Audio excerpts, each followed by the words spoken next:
आप सभी को नमन करता हूँ। मैं Ashok Kumar Verma, AMD chemistry class में। आज का topic nature of C single bond X, इसके बारे में मैं आज आपको पढ़ाऊँगा।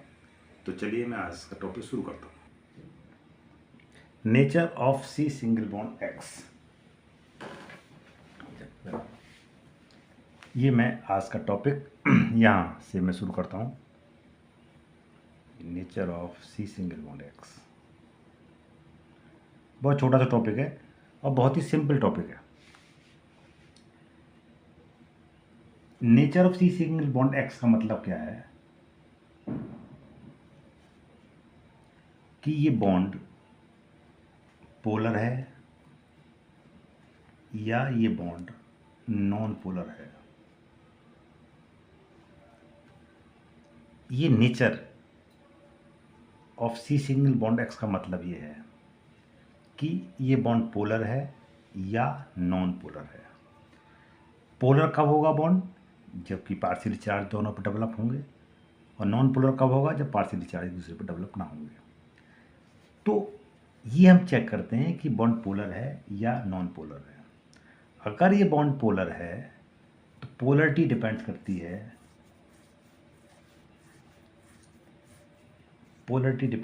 है इलेक्ट्रोनेगेटिविटी पर।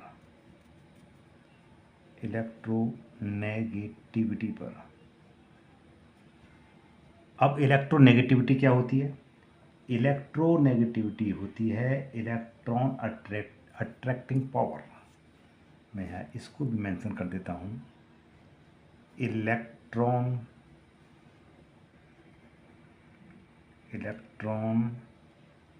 अट्रैक्टिंग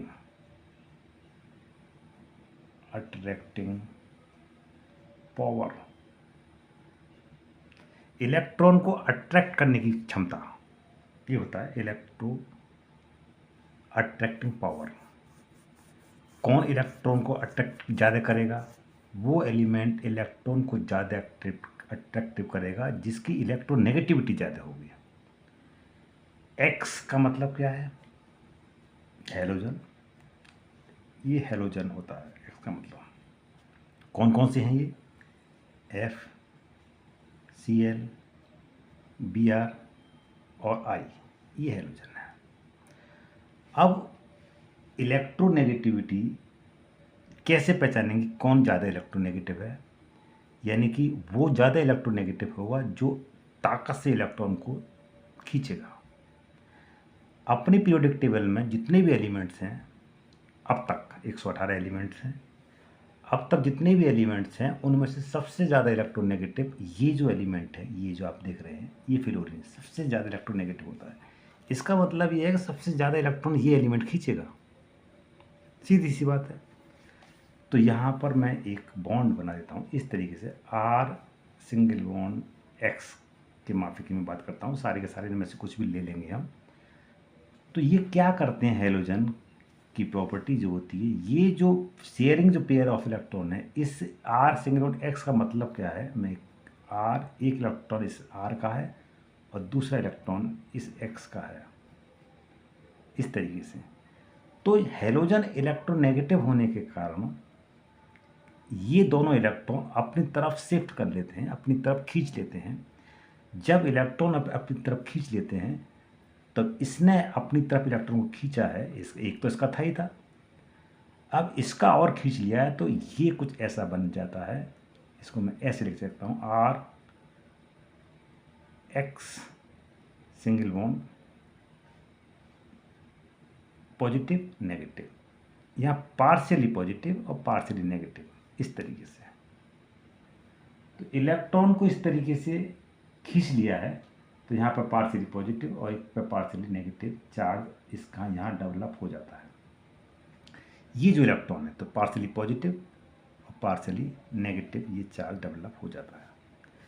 इसका मतलब जो चार्ज डेवलप हो जाता है दोनों पोलों के ऊपर, इसका मतलब ये है कि ये जो प्रोडक्ट है, ये जो कंपाउंड है, ये कैसा है? पोलर है, नॉन पोलर नहीं है। यानी दो पोल हमारे बन गए हैं।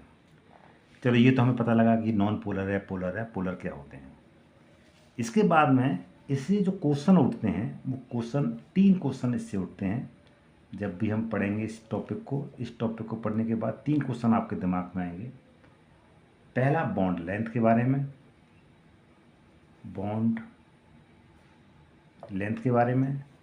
दूसरा बॉन्ड डिसोसिएशन एनर्जी के बारे में। और तीसरा जो क्वेश्चन उठता है हमारा डाइपोल मूवमेंट के बारे में। डाइपोल मूवमेंट के बारे में हमारा क्वेश्चन उठता है। तो ये तो क्लियर हो गया कि ये पोलर कंपाउंड है, ये तो क्लियर है ही हमारे पास। अब बॉन्ड लेंथ कैसे शो कर रहे हैं, बॉन्ड डिसोसिएशन एनर्जी किस प्रकार से शो हो रही है, डाइपोल मूवमेंट किस प्रकार से शो हो रहा है। बॉन्ड लेंथ को कहते हैं बंद दूरी हिंदी में। बॉन्ड डिसोसिएशन एनर्जी को कहते हैं बंध को तोड़ने के लिए जितनी एनर्जी हमें आवश्यक हो रही है। डाइपोल मूवमेंट होता है द्विध्रुव आघूर्ण, यानी हिंदी में शब्द इन्हें हिंदी में कहते हैं। तो पहले मैं बात करता हूँ बॉन्ड लेंथ के बारे में। यहाँ से थोड़ा सा देखिए आप बॉन्ड लेंथ क्या है। देखिए बॉन्ड लेंथ क्या है, ध्यान से देखते जाना, बहुत आसान है, कठिन नहीं है। आपके पास जो कंपाउंड है RX मैं बना देता हूँ सारे के सारे। R सिंगल बॉन्ड F ले लेता हूँ पहला, R सिंगल बॉन्ड Ca ले लेता हूँ, दूसरा तीसरा लेता हूँ R सिंगल बॉन्ड Br और R सिंगल बॉन्ड I। ये चारों मैंने ले लिए हैं। आपसे ये पूछा जाएगा इनमें से किसकी बॉन्ड लेंथ सबसे ज़्यादा है, किसकी बॉन्ड लेंथ सबसे कम है, ये क्वेश्चन है। अब कैसे पहचानेंगे बॉन्ड लेंथ का मतलब है ये जो बॉन्ड आपको दिखाई दे रहा है इनमें से, इन चारों में से किसका बॉन्ड R और X के बीच का जो बॉन्ड है सबसे बड़ा है या सबसे छोटा है। ये क्वेश्चन बहुत बार पूछा जाता है, ध्यान से देखिएगा। R में कार्बन है, इसमें भी कार्बन है, इसमें भी कार्बन है, इसमें भी कार्बन है, ठीक। तो ये तो मैं एक साइज बना लेता हूँ, ये आपका कार्बन है, यानी या फिर ये आपका R है, ऐसे करके सब। चूँकि R दोनों चारों में कॉमन है तो चारों के चारों में बोला एकदम सेम टाइप के बना लिए हैं, ठीक। आपको पता होना चाहिए पीरियोडिक टेबल में जब ग्रुप में अप टू डाउन चलते हैं तो उस केस में क्या होता है, साइज इंक्रीज होता है, साइज बढ़ता है। साइज कैसा होता है, साइज इंक्रीज होता है जब भी हम अप टू डाउन चलते हैं। क्यों इंक्रीज होता है उसका भी कारण है। इसका एटॉमिक नंबर कितना है 9 फ्लोरीन का, इसमें 2 सेल हैं। इसका 17 287, इसकी 3 सेल्स हैं, तो इसमें 4 सेल बनेंगी, इसमें 5 सेल बनेंगी, तो सेल्स की संख्या बढ़ रही है, तो न्यूक्लियस से आउटर सेल की डिस्टेंस भी बढ़ रही है। तो उस हिसाब से इसका साइज मैं ऐसा मान लेता हूँ, ये इतना बड़ा है फ्लोरीन, क्योंकि इसमें 2 सेल हैं, इसमें 3 सेल हैं 287, तो इसका साइज देखो और भी बड़ा है, इससे तो बड़ा ही है, कुछ बड़ा दिखाई दे रहा है। इसका साइज देखिए, इसका साइज इससे भी बड़ा होगा, चलिए ये साइज। और आयोडीन में 5 सेल है तो ये तो भाई सबसे बड़ा होगा। इस केस में देखिए ये दोनों की, ये कार्बन का न्यूक्लियस है, ये फ्लोरीन का है, ये कार्बन का है, ये क्लोरीन का है। इस तरीके से यहाँ पे मैंने ये काट दिया इस तरीके से, ये पूरा दोनों एटम है ये, ठीक। तो अब आप देख पा रहे हो कार्बन का तो सेम साइज़ है, इसमें भी तीनों में चारों में, लेकिन ये साइज़ ये फ्लोरीन का है, ये क्लोरीन का है, ये ब्रोमीन का है, ये आयोडीन का है। तो साइज़ बढ़ रहा है। जब साइज़ बढ़ रहा है तो यहाँ से यहाँ तक ये बॉन्ड इतना बड़ा, यहाँ से ये थोड़ा सा और बड़ा, ये यहाँ से यहाँ तक ये और बड़ा, और सबसे ज़्यादा बड़ा इसका बॉन्ड आपको नज़र आ रहा होगा इस तरीके से। तो बॉन्ड लेंथ बढ़ रही है, क्योंकि साइज़ बढ़ रहा है तो डेफिनेटली बॉन्ड लेंथ आपकी बढ़ रही है। तो इस केस में हमारा आंसर क्या हो जाएगा, तो सबसे ज़्यादा बॉन्ड लेंथ किसकी होगी, इसकी होगी, RI की, जो इसका सबसे बड़ा साइज़ है। तो इस केस में R सिंगल बॉन्ड F, इस तरीके से इसका आंसर मिलेगा आपको, इस तरीके से RBr और RI, ये आपका आंसर हो जाएगा। अब दूसरा क्वेश्चन, ये तो क्वेश्चन क्लियर हो गया आपका, जैसे जैसे साइज बढ़ा वैसे वैसे बॉन्ड की लेंथ बढ़ी, और जब बॉन्ड की लेंथ बढ़ी तो बॉन्ड लेंथ ही हमसे पूछी जाती है, वो हमने इसका आंसर दे दिया। दूसरा क्वेश्चन का आंसर मैं आपको देता हूँ यहाँ।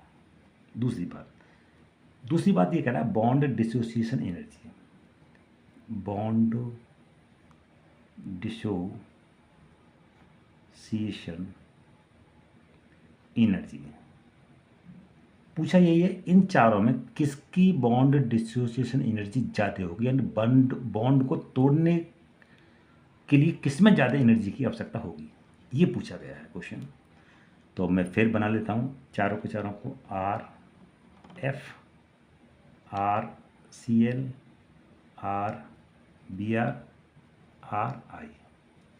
ये जो बॉन्ड बना है, ये इन चारों बॉन्डों में से किसको तोड़ने के लिए सबसे ज़्यादा एनर्जी लगेगी या सबसे कम एनर्जी लगेगी, उसे हम कहते हैं बॉन्ड डिसोसिएशन एनर्जी। बॉन्ड को तोड़ने के लिए जिस ऊर्जा की आवश्यकता होती है, जिस एनर्जी की आवश्यकता होती है, उसे हम कहते हैं बॉन्ड डिसोसिएशन एनर्जी। तो अब आप अपने दिमाग का विचार कीजिए, इन चारों बॉन्डों में से कौन बॉन्ड सबसे बड़ा। आपको पता है आर आई का सबसे ज़्यादा बड़ा बॉन्ड, जितना ज़्यादा बड़ा बॉन्ड होगा उतना ही उसको तोड़ना आसान हो जाएगा। आप ये देखिएगा, इसका कैप कहीं मिल जाए मुझे, इसका कैप कहीं मिल जाए, या ये मान के चलिए ये मेरे पास पेन है, आप देखिएगा यहाँ पर, अगर आप देख पा रहे हैं तो ये वाला पेन हमारे पास है। इस पेन को पूरे को मैं तोड़ूं तो आसानी हो जाएगी मुझे तोड़ने में, लेकिन अगर आप ये कहेंगे इस कैप को तोड़िए सर जी, तो इसको तोड़ना बड़ा कठिन हो जाएगा। तो जितना बड़ा बॉन्ड है वो आसानी से टूटता है, जितना छोटा बॉन्ड है उसमें प्रॉब्लम आती है तोड़ने में। तो जो बॉन्ड आसानी से टूट जाएगा तो उसकी एनर्जी कम होगी, डेफिनेट सी बात है, और जो बॉन्ड बहुत मुश्किल से टूटेगा उसकी एनर्जी ज़्यादा होगी। तो अब इस केस में जो केस आर आई का वाला ये केस है, इसमें ये बॉन्ड ज़्यादा बड़ा है तो इसकी एनर्जी कम होगी, और ये बॉन्ड सबसे छोटा है आर एफ का, तो इसकी एनर्जी सबसे कम होगी। तो इस तरीके से हम इसको कह सकते हैं कि बॉन्ड डिसोसिएशन एनर्जी जो होगी सबसे ज़्यादा जो होगी वो इसकी होगी, उससे कम इसकी होगी, और सबसे कम आर आई की होगी। तो definitely bond length bond dissociation energy का आपको अपोजिट नज़र आ रहा है, होता भी है। जितना ज़्यादा बड़ा बॉन्ड उसको तोड़ने के लिए उतनी एनर्जी कम, सीधी सी बात है। 2 क्वेश्चन का आंसर हमें मिल गया। तीसरे क्वेश्चन पे हम बात करते हैं। यहाँ से क्वेश्चन बहुत बार पूछा गया है और यहीं से क्वेश्चन आता है, अगर nature of C single bond X का कोई भी क्वेश्चन अगर आता है कॉम्पिटिटिव एग्जाम्स में, वो यहाँ से आता है बॉन्ड ऑर्डर से। बॉन्ड ऑर्डर से क्वेश्चन आता है। अगर ये आप समझ गए तो आज का टॉपिक आप समझ जाएंगे और इसके साथ ये टॉपिक भी आपका क्लोज हो जाएगा। तो बॉन्ड ऑर्डर समझने की कोशिश करें, बॉन्ड ऑर्डर क्या होता है इस तरीके से देखिएगा। मैं फिर वही चारों बना लेता हूँ, R single bond F, R single bond C L, R single bond B R, और आर सिंगल बॉन्ड आई, इस तरीके से। अब होता क्या है, बॉन्ड डाइपोल मूवमेंट को शो करते हैं, डाइपोल मूवमेंट को शो करते हैं म्यू से, डाइपोल मूवमेंट को शो करते हैं म्यू से। मैं लिख देता हूँ, चलो, डाइपोल मूवमेंट को शो करते हैं म्यू से। म्यू इक्वल टू होता है Q इंटू डी। Q क्या है? Q है हमारे पास चार्ज, और D क्या है? D है हमारे पास डिस्टेंस बिटवीन टू एटम, दोनों एटम के बीच की डिस्टेंस क्या है वो D के ऊपर डिपेंड करता है। किसी एक एटम पे चार्ज कितना है वो आपका Q है। तो ये फॉर्मूला हमें ध्यान रखना पड़ेगा डाइपोल मोमेंट निकालने के लिए। म्यू इक्वल टू होता है Q इंटू डी। ये अब D तो डिस्टेंस हो गई हमारे पास, Q किसके ऊपर डिपेंड करता है? Q भी लिख देता हूँ मैं आगे पेज पर रख देता हूँ। Q कहाँ से आता है? Q के बारे में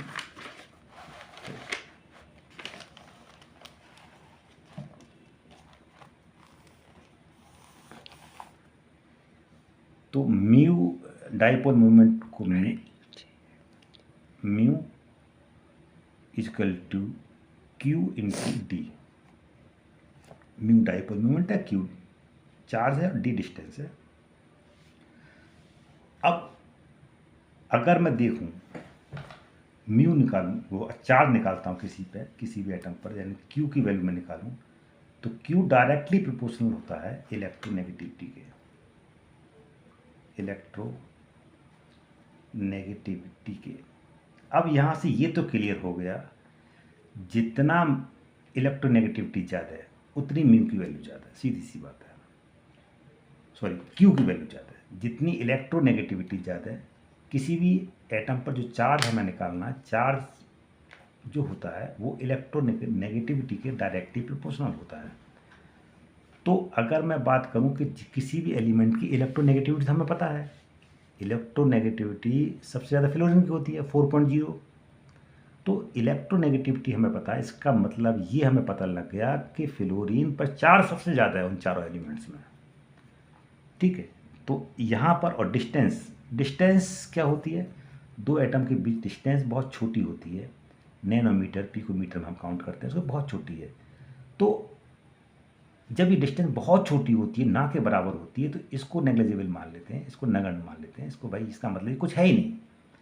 तो अब इनडायरेक्ट वे में आप देखिए तो ये म्यू इक्वल टू क्यू आया हमारे पास। तो इसका मतलब है डाइपोल मोमेंट उसका ज़्यादा होगा जिसकी इलेक्ट्रोनेगेटिविटी ज़्यादा होगी। ये बात क्लियर हो रही है। पर यहाँ कुछ एक्सेप्शन भी हैं, वो हम ध्यान रखेंगे।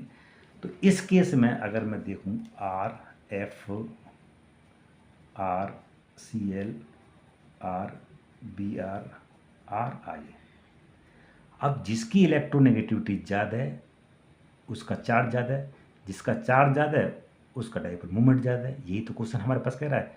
तो इस थ्योरी के अकॉर्डिंग मैं बात करूं तो होता क्या है, ये ऐसे कुछ आपका रिजल्ट आएगा, यानी कि सबसे ज़्यादा जिसका चार्ज है उसका डाइपोल मोमेंट सबसे ज़्यादा है, धीमे धीमे कम होता चला जा रहा है। लेकिन हकीकत में ऐसा नहीं होता है।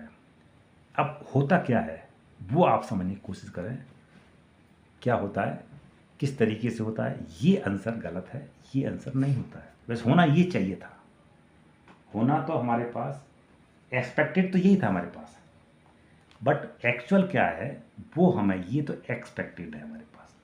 एक्चुअल क्या है वो एक्चुअल में यहाँ लिख देता हूँ। एक्चुअल है R single bond C L, उसके बाद R single bond F, R single bond B R और आर सिंगल बॉन्ड आई। ये एक्चुअल है। अब सर ये कैसे एक्चुअल है, ये थोड़ा सा हमें समझाइए। आखिर ये एक्चुअल कैसे है, इस बात पर आप थोड़ा सा हमें विचार करें।